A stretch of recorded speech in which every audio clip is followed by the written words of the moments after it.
work in agriculture and natural resources are carrying on a tradition as old as civilization itself. Ever since humans made the transition from hunting and gathering to farming and building homes, they have relied on those who specialized in developing sources for food and shelter. The search for food and the operation of tools for planting and harvesting now uses the very latest technology. Agricultural and food scientists use knowledge gained in college and in graduate study to find and refine food sources that are plentiful and safe. They explore ways to protect the environment while using biotechnology to develop stronger, more nourishing plants. Farm equipment mechanics and operators manage amazingly efficient and productive machines that make it possible for one person to cultivate hundreds of acres. Though a college degree might not be necessary to maintain and use farm equipment, agriculture in America today is big business. State universities offer an array of degrees and local educational programs to help farmers make the most of their land. Modern technology has also made dramatic changes in another ancient outdoor occupation, logging. To be a logger today requires skilled handling of equipment, such as power chainsaws, cable rigging, and tractors. Log handling equipment operators still need strength and coordination, though, as they take down giant trees and guide them to the lumber yard. People who love the outdoors and physical work are drawn to these careers. Much of the work is in wide open spaces. For example, forest and conservation workers apply their knowledge and experience to green areas, from city parks to wilderness. Some jobs require a mix of outdoor and indoor work. Landscape architects spend more time in offices and at meetings than they do out in the space they're designing. They spend years in college and postgraduate work, learning the skills they need to create new ecosystems for public spaces. This category of natural resources includes caring for living beings as well as plants. It takes an abiding affection for animals to work with them, whether it's outdoors at zoos or indoors in clinics and grooming centers. Training is usually on the job, but to move up in your chosen field, education beyond a high school degree helps. There are other outdoor occupations that do not require extensive education. Gardeners and groundskeepers, nursery and greenhouse managers, pest controllers and assistants, pruners, sprayers and applicators are all people who work to nurture and protect plant life. Their knowledge is usually gained on the job, though licensing might be required, depending on the substances they use. The pruner, trimming a bush to enhance its health and appearance. The scientist, testing a food preservative for longer product shelf life. The conservationist, working to protect our nation's precious wilderness. The agricultural equipment operator, reaping a vast harvest. These and other workers in agriculture and natural resources share a strong bond. They may have 8 years of education, or 16 or 20, yet they all live by the land and its bountiful array of beauty and opportunity. We are students of the land. This land has taught us that the best way to learn is to do, that we are only as strong as our communities, that integrity and responsibility must be mutual, and that the smartest answers often come from the simplest beginnings. And while there are many ways to lead, the FFA way stands out. Through FFA, we transform into ourselves, the natural-born leaders, modern-day creators, and dedicated seekers of the 21st century. We practice now so we can become what the world needs next. We study the science of life and nature in order to grow. We use technology to improve medicine and strengthen businesses. We rethink traditions in order to create food safety for decades to come. And we respect our earth as much as we respect each other. We are students of our past, called to solve for today so that we may lead for the future for all. We are FFA.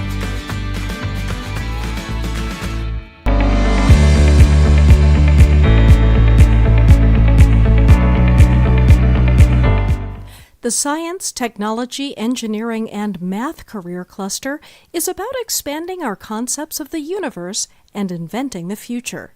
It centers on applying scientific methods, new technologies, and creative problem-solving skills to improve both natural and human-built worlds. STEM workers are behind the innovation in a wide variety of industries, such as healthcare, manufacturing, telecommunications, construction, and agriculture.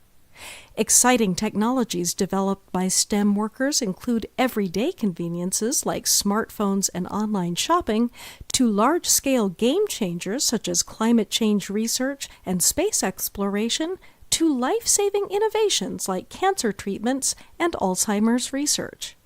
While all STEM fields involve solving problems and innovation, the work settings for STEM roles vary widely. For example, research and development scientists often work in labs to develop pharmaceuticals, biofuels, and other products, while IT workers may design websites from home offices. Engineers may split their time between an office to collaborate with colleagues and work on project plans, and a job site where they may supervise construction, meet with contractors, and ensure safety. Historically, women and people of color have been underrepresented in STEM fields, particularly in IT, math, and engineering.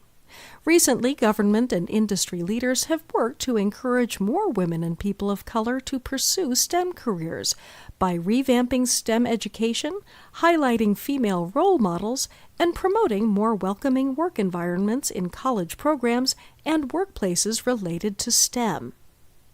Quick facts to know. STEM occupations currently account for nearly 10 million jobs.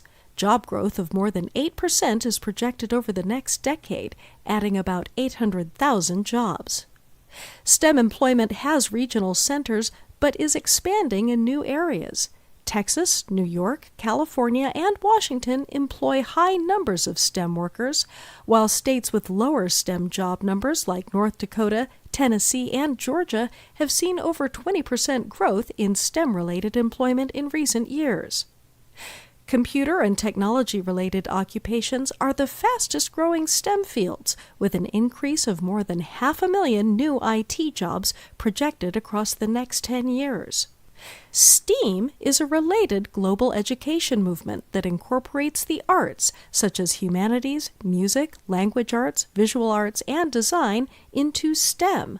STEAM emphasizes using the creative process to investigate scientific concepts. While the job market may vary over time and location, STEM professionals have a strong degree of job security because of broad growing demand.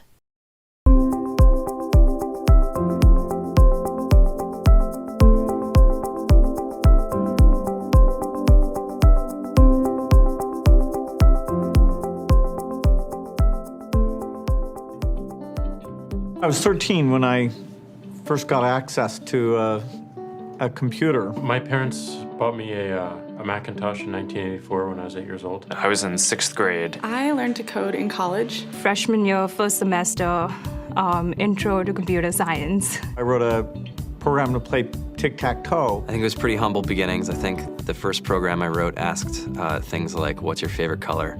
Or how old are you? I first learned how to make a green circle and a red square appear on the screen. The first time I actually had something come up and say, hello world, and I made a computer do that. It was just astonishing. Learning how to program didn't start off as wanting to learn all of computer science or trying to master this discipline or anything like that. It just started off because I wanted to do this one simple thing. I wanted to make something that was fun for myself and my sisters. And I wrote this little program and then basically just add a little bit to it. And then when I needed to learn something new, I looked it up either in a book or on the internet and then added a little bit to it. It's really not unlike kind of playing an instrument or something or playing a sport. It starts out being very intimidating, but you kind of get the hang of it over time.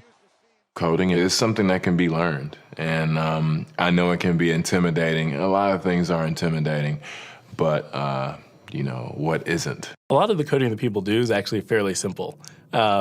It's more about the process of breaking down problems than sort of coming up with complicated algorithms as people traditionally think about it.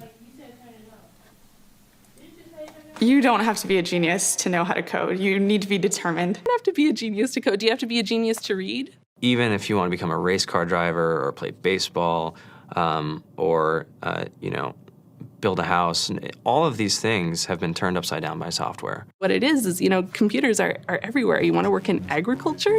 Do you want to work in entertainment? Do you want to work in manufacturing? It's just all over.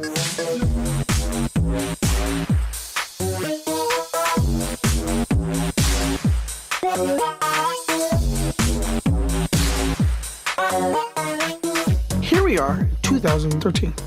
We all depend on technology to communicate, to bank, information, and none of us know how to read and write code.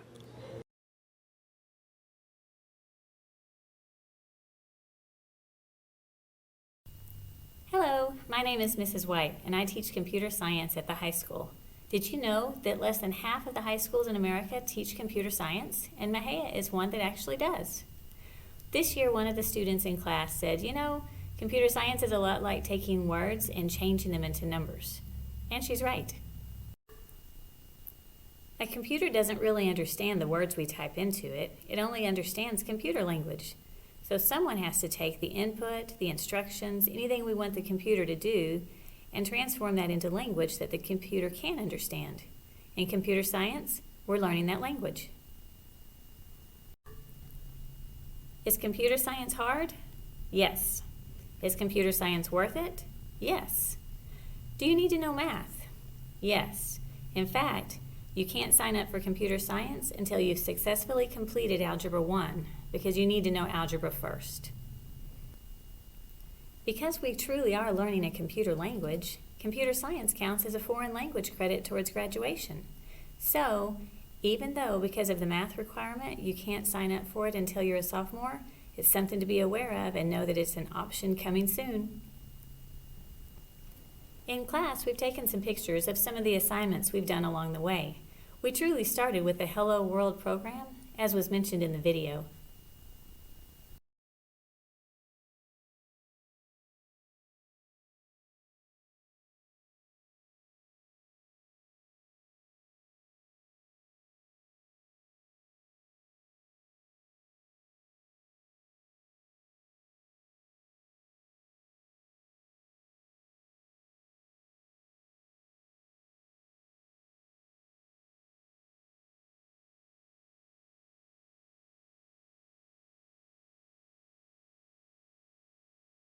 Yes, I am the man.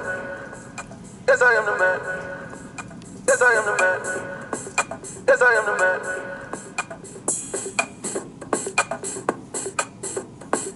Yes, I am the man. Yes, I am the man. Yes, I am the man. Yes, I am the man. Yes, I am the man. Yes, I am the man. Yes, I am the man.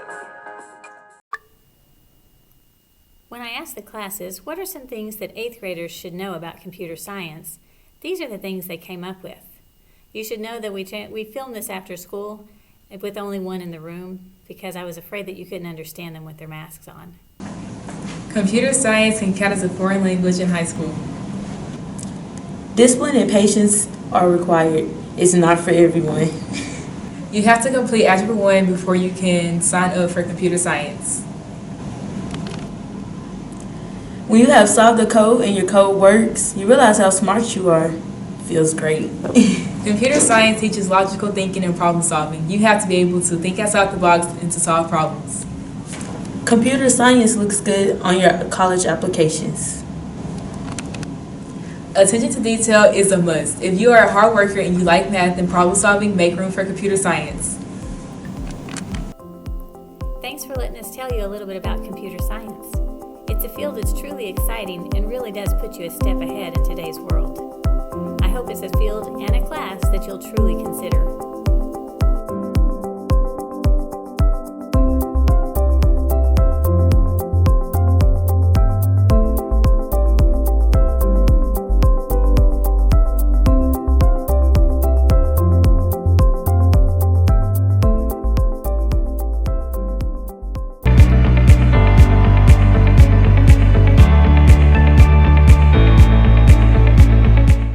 Quite simply, people who work in legal and protective services make life a lot safer for the rest of us.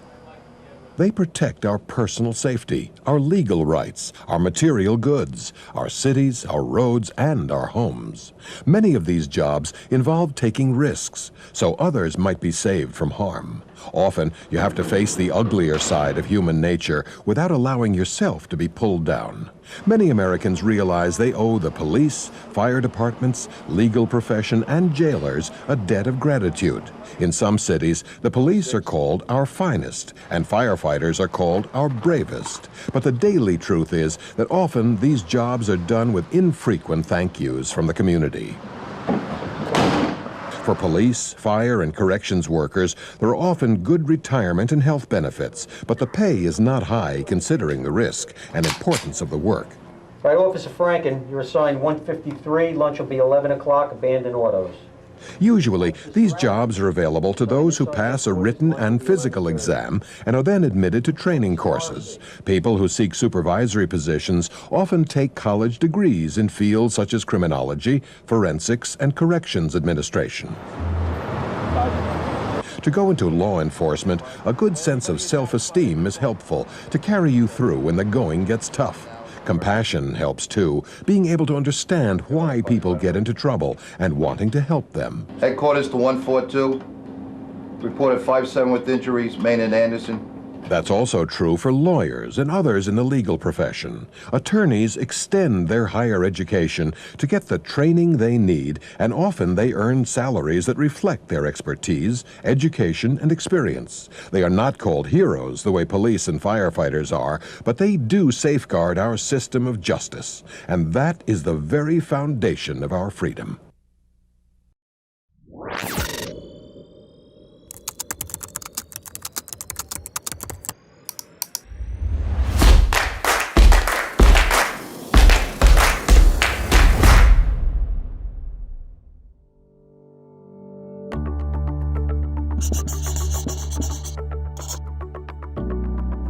Law enforcement, okay, it has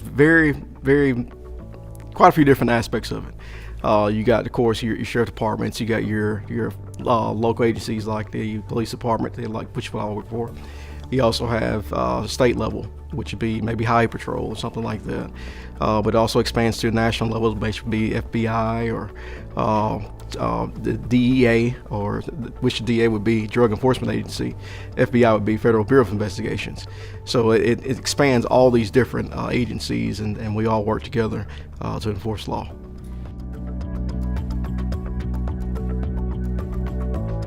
Law enforcement uses probably English more than any other subject we use in high school. Reason being, we do a lot of report writings, and you have to be very articulate of what you're writing in your reports, because you never know that your report may be on national news one day dealing with a case, or it may come up 30 years from now dealing with a case. So it's very important that you use good grammar and are able to articulate the words that you're speaking in your report. Someone who wasn't there could read your report and understand what exactly took place. Well, as a high school student, I think you're preparing yourself now. I want to certainly get away from the fact that this is what you need to go into or this is what you need to do, because what you're doing today is very relevant to what you're going to become, regardless if it's law enforcement or whatever. But in law enforcement, your education is going to be vitally important because you're going to use all of it. There's many parts of school that I can remember that I sat back and said, I will never use any of that. And I use every bit of it. Whether it be calculus, whether it be algebra, whether it be trigonometry, whether it be chemistry, it's all incorporated in some way. And so the part that you're playing now in life in your education is so important because it's molding you into whatever you want to become. And law enforcement is something that's a very wide skill in everything that you have, in your knowledge, your education. So, it's important to what you're doing now.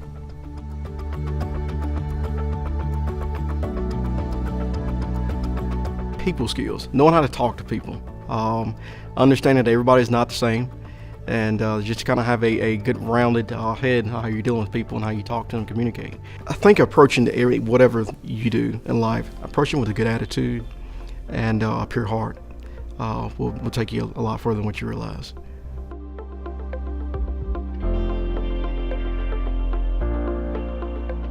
After high school, teenagers are going to be slightly too young to become a police officer, but during that transition, so they get to the age of 21 where they are actually eligible, those students can that we work at, maybe a correction facility like a jail or something. That minimum requirement is 18 years old, not 21. So that gives people a little bit of exposure to law enforcement, so they can kind of see all the inner workings of how things flow and kind of, decide, hey, is this for me? And once they decide, hey, yeah, this is for me, just about every agency, every state is going to have you attend some kind of police academy. And during that academy, there's extensive training. You're there from anywhere from 10 to 22 weeks, depending on what agency you work with. And all that training you will utilize while you're in the street and while you're out dealing with the public.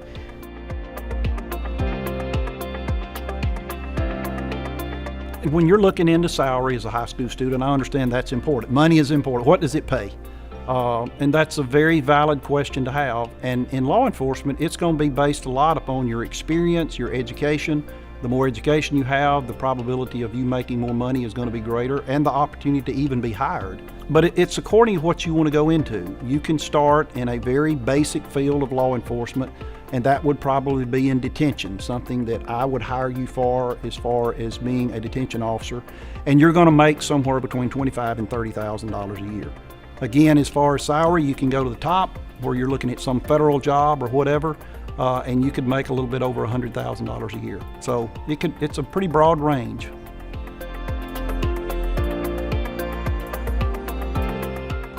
We certainly need you.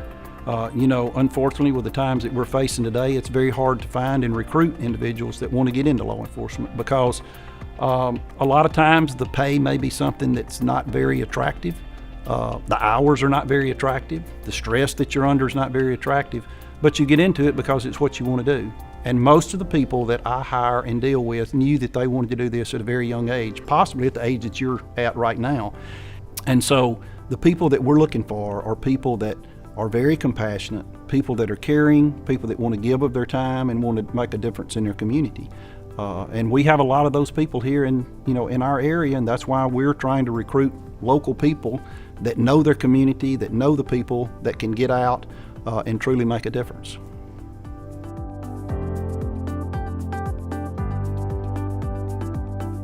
Technology is probably the number one growth that we see in law enforcement. Laws have to take time to catch up with technology a lot of times, but we also implement technology in our investigations, whether it be computer crimes or cyber crimes such as stalking or sending messages through different apps and things like that source. GPS tracking, using drones, all these different technologies that everybody uses every day have a huge role in law enforcement today.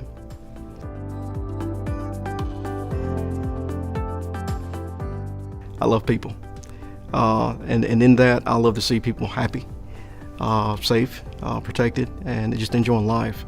And the ability to be a part of that is rewarding to myself. A law enforcement officer just wants to make the situation better by the decision that they make, whether it be helping someone physically, saving someone's life, or just giving some advice or spending some time with a child. Our job is to try to make society a better place. And that's my rewarding experience, is when I know that I can go home at night and I have accomplished that through whoever I've come in contact with that day, is that I've just made it a better day for them.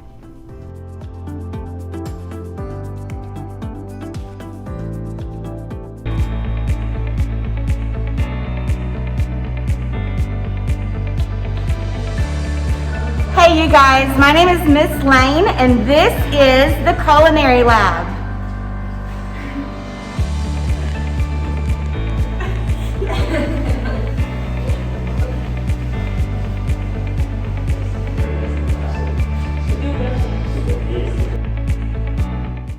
Almost every occupation in the hospitality and tourism industry is projected to either remain stable in a number of jobs or experience growth over the next 10 years. Many careers have minimal education requirements, a high school diploma or less. Entry-level occupations include hotel desk clerks, food service managers, gaming dealers, restaurant hosts, waiters and waitresses, maids and housekeepers, and recreation attendants, many of which are in demand. An associate degree or certificate can open the door to a career as a concierge, tour or travel guide, chef, or head cook. Apprenticeship programs are available in some states for careers such as bakers, cooks, and housekeepers. Many management positions become available with related successful work experience, including lodging managers and meeting and event planners. Is a career in the hospitality and tourism industry for you? Keep these points in mind. This industry is very much people-focused, and you should expect to work in a customer-facing role. Success in this industry relies on customer satisfaction. November and December holidays generate a great deal of activity in the hospitality and tourism industry, and workers are typically expected to work longer hours, evenings, and weekends in many positions. Likewise, the summer months are typically busier in this industry. A number of hospitality and tourism careers have low wages. However, tips for good service provide a significant boost in pay.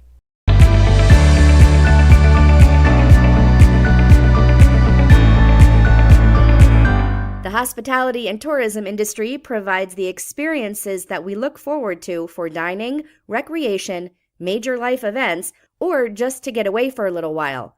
Most of us interact with hospitality workers every day, whether grabbing a cup of coffee, dining out, or catching the latest blockbuster film. The hospitality and tourism industry includes a wide range of facets, including lodging, restaurants, event planning, theme parks, transportation services, cruises, travel guides, casinos, movie theaters, and tourism. The industry plays a particularly big role for travelers, as hospitality and tourism workers help plan trips and make travel reservations, operate hotels and amusement parks, and guide tour groups. Quick facts to know. This sector employs over 16 million people and is expected to continue growing. There are over 50,000 hotels and motels in the United States. Travelers in the United States logged more than 2.25 billion trips in 2018. Approximately 80 million visitors from overseas traveled to the U.S. in 2018 to shop, sightsee, dine out, visit national parks and monuments, and enjoy amusement parks. The hospitality and tourism industry has many entry-level opportunities that can build toward higher-level positions.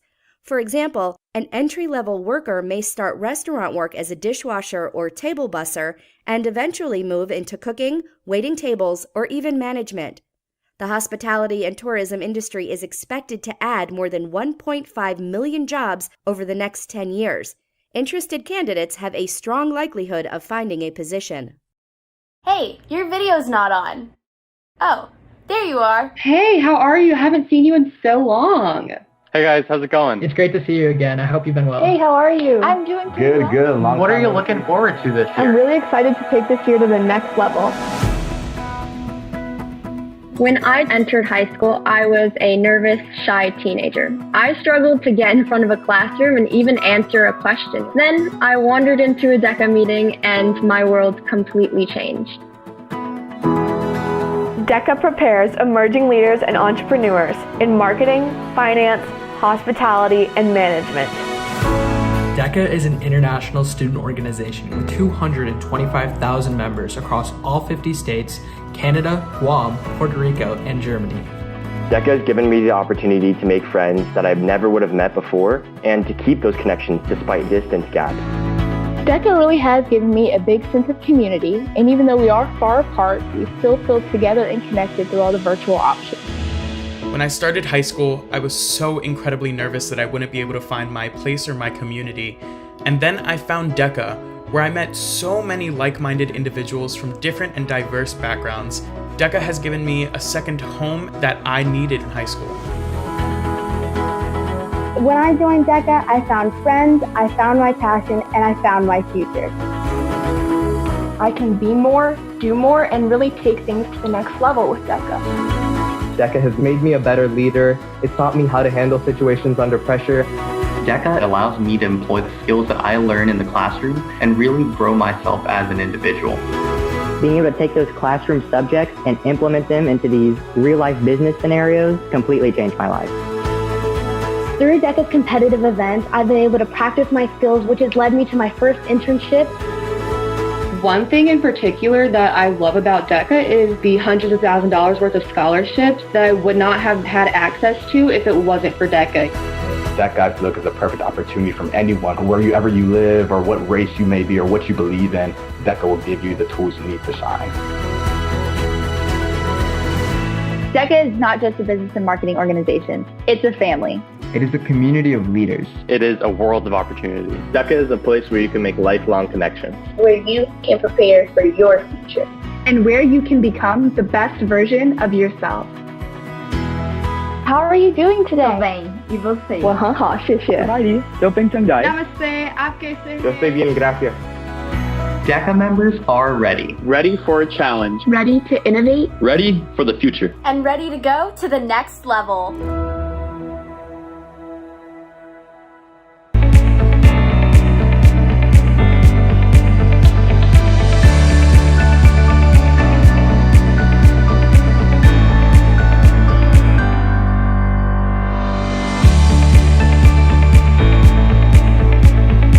Hey, what's up everybody? My name is Mr. Ellis. I teach all the arts, audio, video, technology, communications classes here at the high school. This is our classroom. Check it out.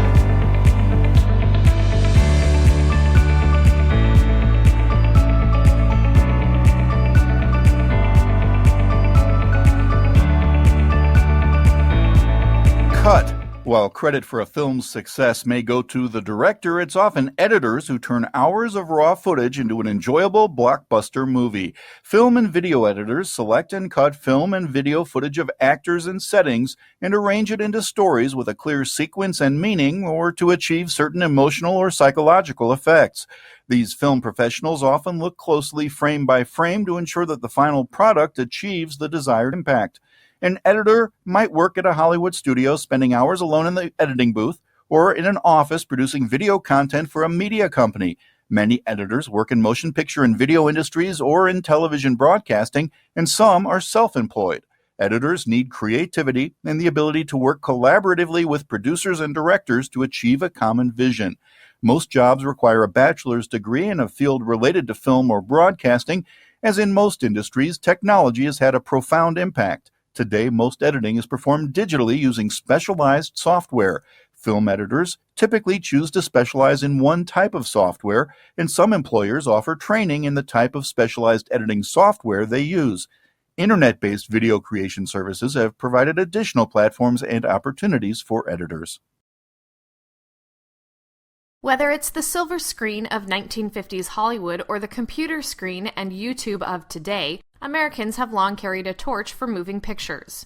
When the director yells action, the camera operator's eyes are glued to the camera's lens, making sure to catch everything. There are three main types of camera operators. Studio camera operators work in broadcasting and follow directions as part of an ensemble production. They film their subjects from a fixed position. Cinematographers film motion pictures. They determine the angles, lighting, and types of equipment that will best capture a shot. Videographers may shoot special events such as weddings or work with companies to make corporate documentaries. They typically edit their footage for clients.